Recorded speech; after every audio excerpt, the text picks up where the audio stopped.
Bismillahirrahmanirrahim. Assalamualaikum warahmatullahi wabarakatuh. Selamat siang saudara. Pada pertemuan hari ini tentunya yang harus kalian capai yaitu kalian dapat memahami mengenai tentang konsep dasar karya ilmiah seperti perbedaan jenis karya ilmiah dan tujuannya dalam konteks akademik. Tujuan pembelajaran hari ini yaitu tentunya saudara dapat menjelaskan apa sih itu pengertian karya ilmiah, ciri-ciri karya ilmiah, jenis-jenis karya ilmiah, dan tentunya saudara dapat membuat karya tulis ilmiah. Karya tulis ilmiah adalah tulisan yang disusun secara sistematis berdasarkan fakta atau data yang diperoleh melalui penelitian atau kajian pustaka.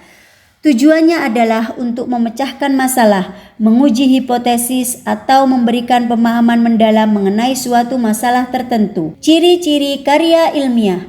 Yang pertama, objektif. Karya ilmiah harus bebas dari pandangan subjektif penulis dan berdasarkan fakta atau data yang bisa dibuktikan kebenarannya.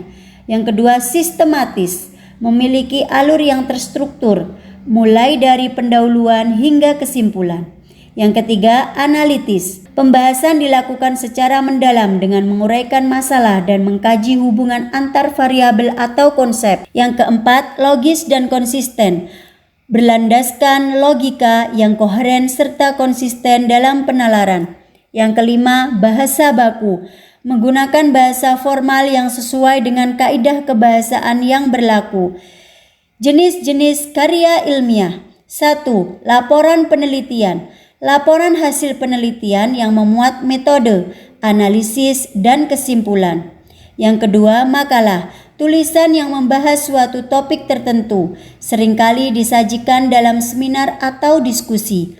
Yang ketiga, skripsi, tesis, dan disertasi. Karya ilmiah yang dibuat untuk memenuhi persyaratan akademik dalam jenjang pendidikan tertentu, mulai dari S1, S2, dan S3. Yang keempat, artikel ilmiah. Tulisan yang disusun dengan tujuan dipublikasikan di jurnal ilmiah. Struktur umum karya ilmiah. Yang pertama, pendahuluan. Memuat latar belakang, rumusan masalah, tujuan penelitian, dan manfaat penelitian. Yang kedua, tinjauan pustaka, berisi kajian literatur dan teori-teori yang mendukung topik penelitian. Yang ketiga, metode penelitian, menjelaskan pendekatan, teknik pengumpulan data, serta metode analisis. Yang keempat, hasil dan pembahasan, menyajikan temuan penelitian serta analisisnya secara detail. Yang kelima, kesimpulan dan saran, ringkasan dari hasil penelitian serta rekomendasi untuk penelitian selanjutnya.